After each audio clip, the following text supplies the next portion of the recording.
Ngayong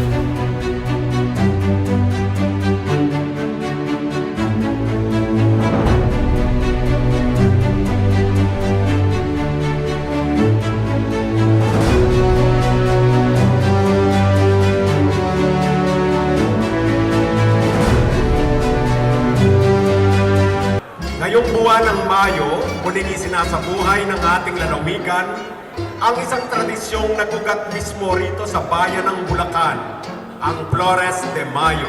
Ang Flores de Mayo ay hindi lamang isang makulay na prosesyon, ito ay isang panalangin para sa ating lahat. Isa itong patunay na ang ating pananampalataya ay mahigpit na magkakaugnay at ang ating debosyon sa mahal na Biring Maria ay nananatiling buhay sa puso ng bawat Bulakenyo.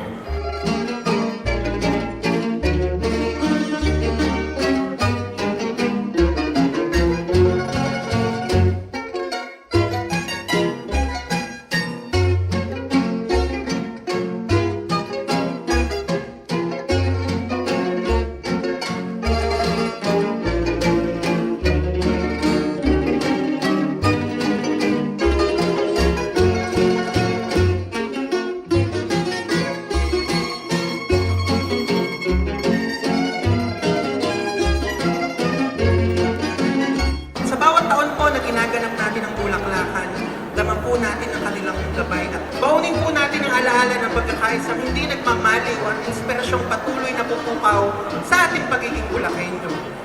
Love the Philippines, love Bulacan, mabuhay po ang dakilang lalawigan ng Bulacan, mabuhay po tayong lahat.